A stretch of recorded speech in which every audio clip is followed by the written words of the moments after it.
Baik,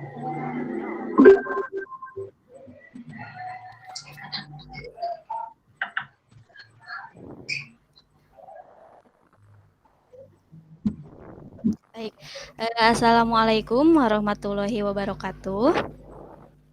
Waalaikumsalam warahmatullahi wabarakatuh. Waalaikumsalam warahmatullahi wabarakatuh. Alhamdulillah kita dapat berjumpa kembali. Bagaimana kabarnya? Alhamdulillah. Alhamdulillah baik, Bu. Kita semua tetap semangat. Terima kasih yang sudah hadir. Apakah sudah hadir semua pada malam hari ini? Sudah. Nah, sebelumnya dari pemaparan yang sebelumnya kita lanjutkan yang akan membahas tentang modul ajar.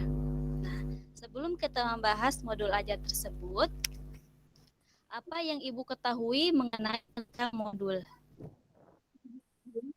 Silakan. Ada yang mau menanggapi atau memberikan jawaban? Kumpulan materi, Bu. Kumpulan materi. Kemudian mungkin dari Bu Nur atau dari Bu Ai. Kumpulan materi dan soal-soal ya. Iya, kumpulan atau perangkat. Mungkin itu kumpulan materi.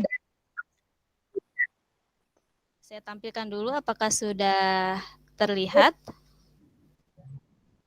Belum, Bu. Ya, sebentar ya.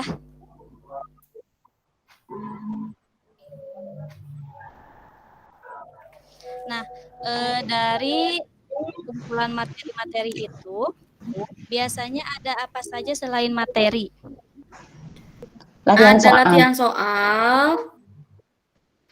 Ya. Kemudian evaluasi ada lembar ya, kerja. Bagaimana apakah rangkuman. sudah terlihat? Kemudian ada materi. Belum. Materi. Bu, belum nampil, Bu, materinya, Bu. Sebentar ya.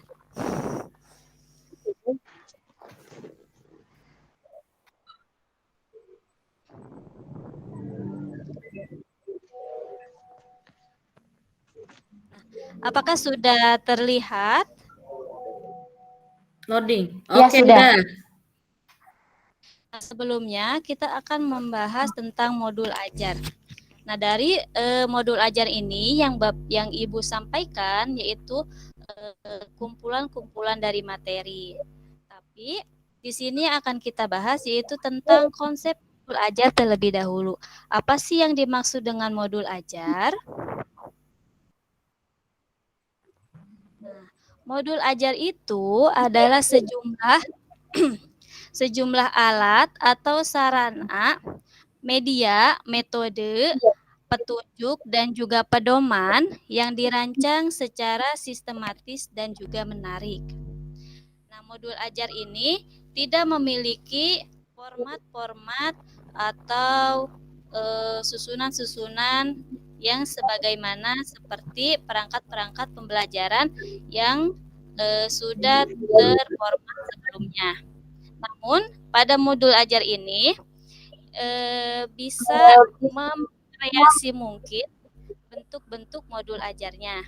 Nah, modul ajar ini merupakan implementasi atau dari alur tujuan pembelajaran yang sudah kita bahas kemarin, kemudian yang dikembangkan dari capaian pembelajaran dengan profil Pancasila sebagai sarananya.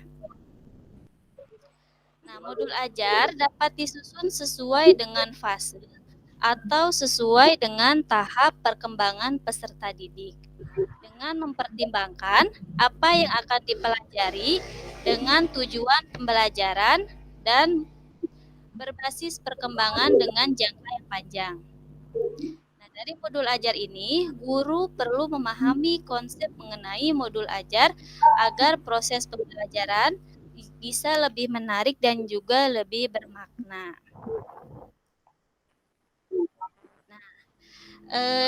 Adapun komponen dari modul ajar itu terdiri dari yang pertama itu ada informasi umum. Nah, Ibu bisa melihat yang sudah ada di gambar. Nah, dari informasi umum itu terdiri dari ada identitas sekolah, kemudian kompetensi awal, profil pelajar Pancasila yang akan eh, di dimasukkan ke dalam proses pembelajaran, kemudian ada sarana dan prasarana yang akan digunakan untuk memenuhi proses pembelajaran tersebut, juga ada target peserta didik dan model pembelajaran yang akan digunakan kepada peserta didik. Nah, kemudian selain itu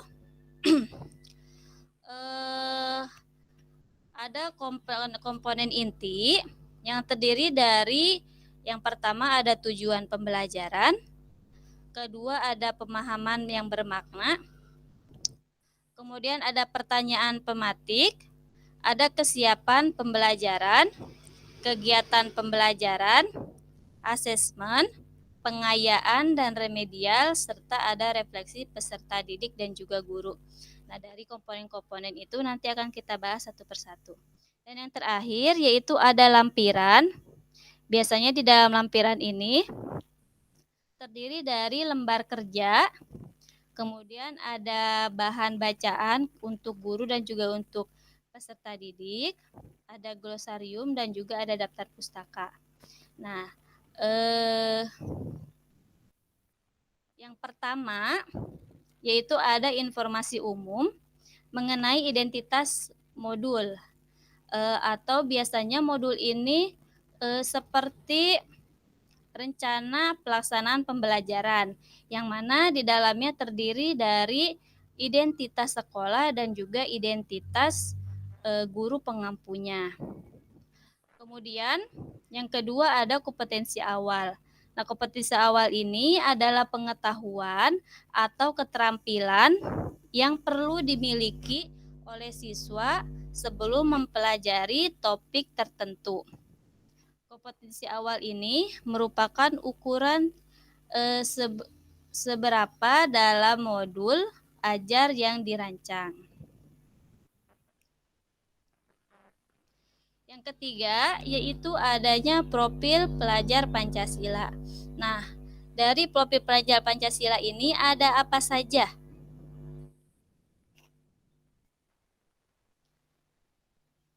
Ada yang mau menjawab?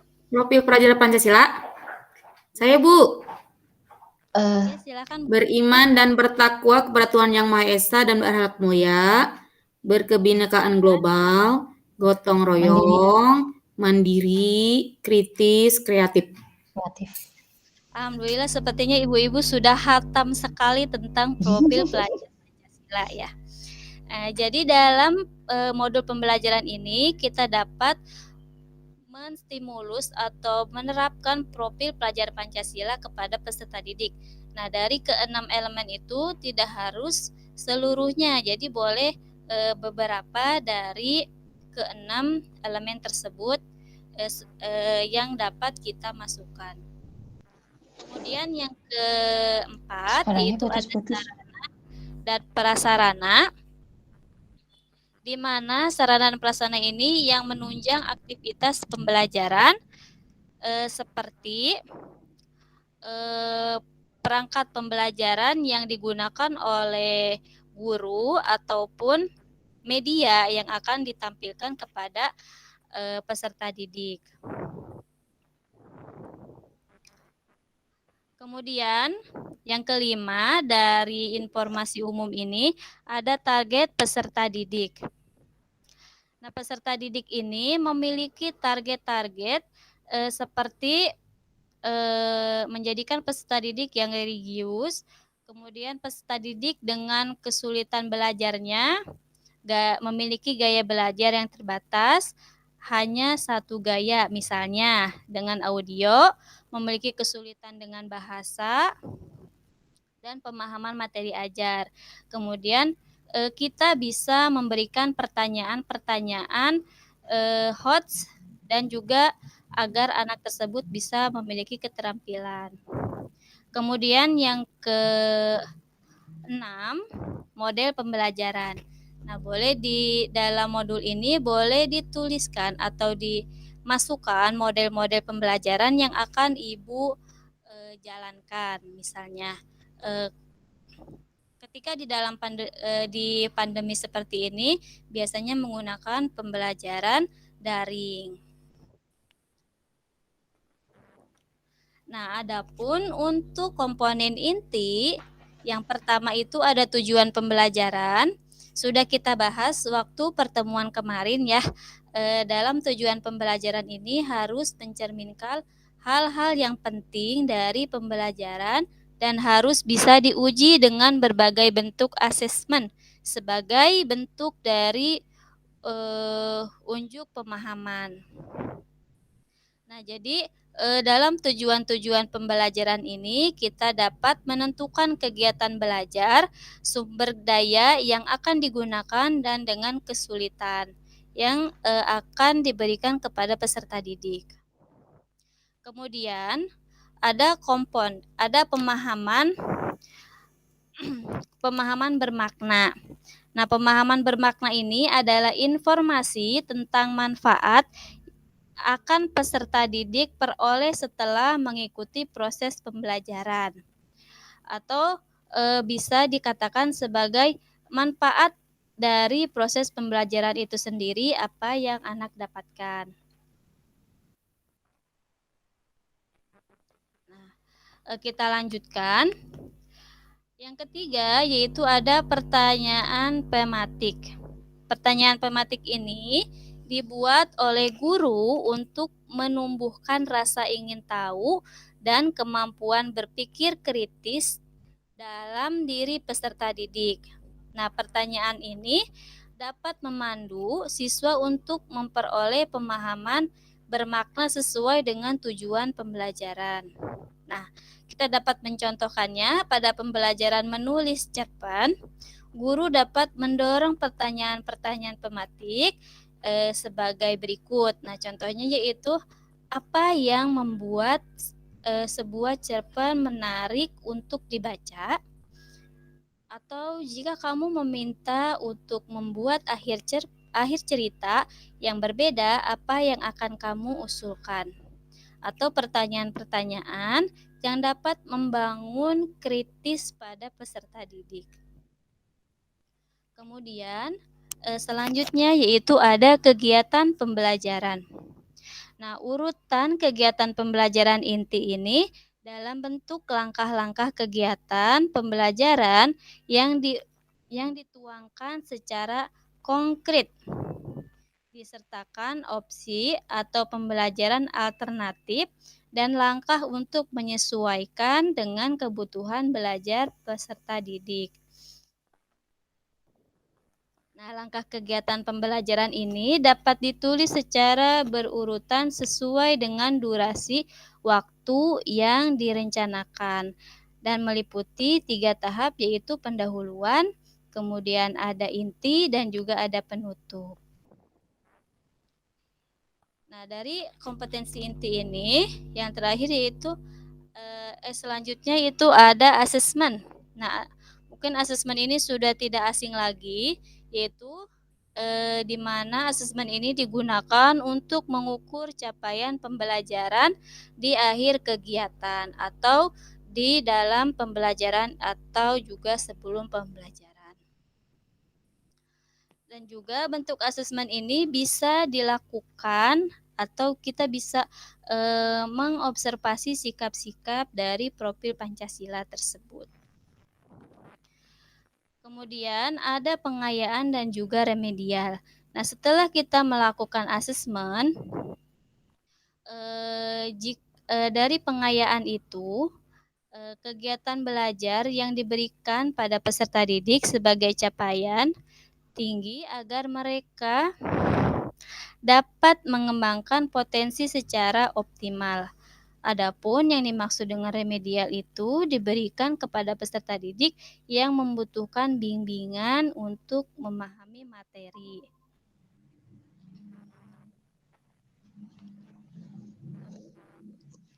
Kemudian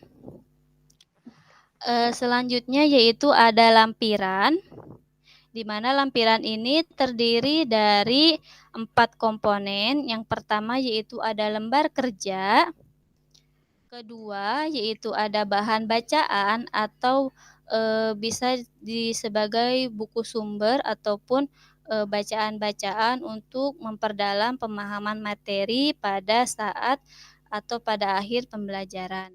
Kemudian ada glosarium. Glosarium ini merupakan kumpulan istilah-istilah atau kosakata-kosakata yang butuh dipahami kembali. Kemudian yang terakhir yaitu ada daftar pustaka. Daftar pustaka ini sebagai sumber referensi yang akan digunakan untuk membuat atau membangun modul ajar. Nah, kita lanjutkan kembali, yaitu ada prinsip menyusun modul ajar. Nah, adapun ketika kita membuat modul ajar, bisa yang pertama yaitu karakteristik. Nah, kompetensi dan minat peserta didik di setiap fase. Kemudian yang kedua, perbedaan tingkat pemahaman dan variasi jarak antar tingkat kompetensi yang bisa terjadi di setiap fase. Berarti ini jika di dalam kelas tersebut ada yang memiliki fase atau perkembangan yang berbeda. Kemudian melihat dari sudut pandang pelajar bahwa setiap peserta didik itu unik. Selanjutnya, bahwa belajar harus berimbang antar intelektual, sosial, dan personal, dan semua hal tersebut adalah penting dan saling berhubungan. Kemudian, tingkat kematangan setiap peserta didik ini tergantung dari tahap perkembangan yang dilalui oleh seorang peserta didik tersebut dan merupakan dampak dari pengalaman sebelumnya. Seperti itu. Nah, untuk membuat modul ajar ini memiliki atau ada prinsip penyusunan modul ajar itu sendiri. Yang pertama adalah esensial, yaitu pemahaman konsep dari setiap mata pelajaran melalui pengamalan belajar dan lintas disiplin. Kemudian yang kedua, menarik, bermakna, dan juga menantang. Jadi dapat menumbuhkan minat untuk belajar dan melibatkan peserta didik secara aktif dalam proses belajar, kemudian berhubungan dengan pengetahuan dan pengamalan yang dimiliki sebelumnya, sehingga tidak terlalu kompleks, namun juga tidak terlalu mudah untuk tahap usia peserta didik itu sendiri. Yang ketiga yaitu relevan dan kontekstual, berhubungan dengan pengetahuan dan pengamalan sebelumnya sesuai dengan konteks di waktu dan tempat peserta didik yang berbeda. Dan juga memiliki prinsip berkesinambungan, yaitu keterkaitan alur kegiatan pembelajaran sesuai dengan fase belajar peserta didik. Nah, selain itu, untuk prosedur penyusunan modul ajar ini boleh dibuat sekreasi mungkin dan tidak, sekali lagi diinformasikan, modul ajar ini tidak memiliki format tertentu yang harus saklek dalam pembuatannya. Sampai sini mungkin yang bisa saya sampaikan.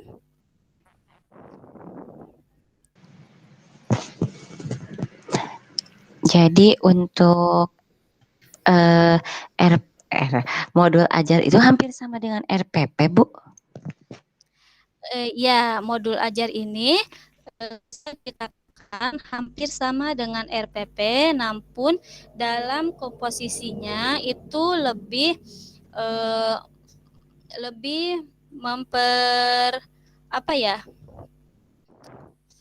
dalam isi modul ajar ini lebih kepada sudut pandang fase ataupun perkembangan peserta didik. Dan juga di sini bisa disisipkan atau lebih mendalam lagi mengenai tujuan dan juga capaian yang akan didapatkan oleh peserta didik sesuai dengan fase dan juga perkembangannya. Jadi ketika ada 3 kelompok siswa, kita harus membuat modul ajar yang berbeda. Jadi misalkan 3 kelompok berarti 3 modul ajar yang beda. Iya, jadi modul ajar ini bisa dibuat mapel ataupun dalam satu kelas seperti itu. Namun untuk tingkat pencapaiannya bisa berbeda, tapi dalam satu modul tersebut. Berarti disesuaikan dari tingkat dan tujuannya pun berbeda, dan juga dalam asesmennya pun tentu berbeda. Namun tetap dalam satu modul itu sendiri.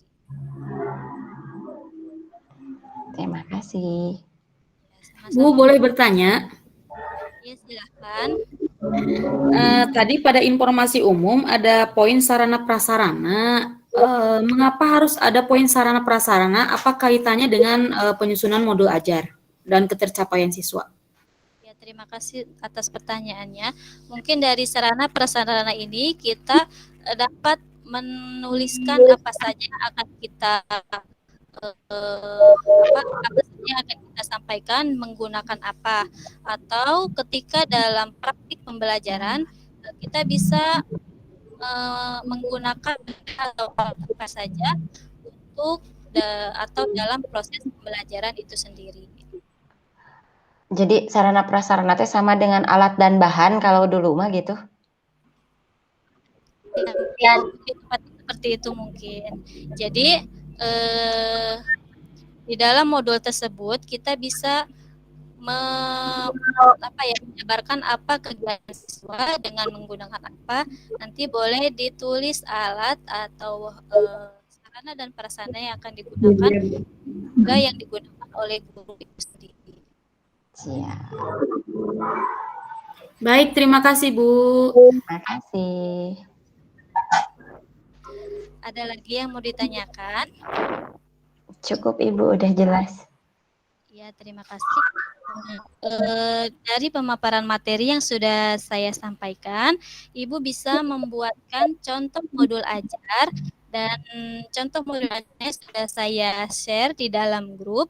Nanti bisa lihat, dan sekali lagi saya informasikan bahwa modul ajar ini tidak memiliki format yang harus atau yang sesuai. Jadi Ibu bisa kreasikan sekreasi mungkin. Seperti itu. Siap, Bu. Mungkin tidak sama dengan yang dulu ya. Kalau yang dulu biasanya ada aturan-aturannya. Kalau sekarang mungkin kita diberi kebebasan ya untuk membuat modul aja sesuai dengan kreativitas kita. Yang penting tidak keluar dari panduannya ya, Bu Is ya. Ya, seperti itu Bu Ai. Baik, jika tidak ada yang mau disampaikan lagi, berarti saya cukupkan saja. Terima kasih sudah bergabung dan sudah dalam pertemuan malam ini. Ada di situ Selanjutnya, Wassalamualaikum warahmatullahi wabarakatuh. Waalaikumsalam warahmatullahi wabarakatuh.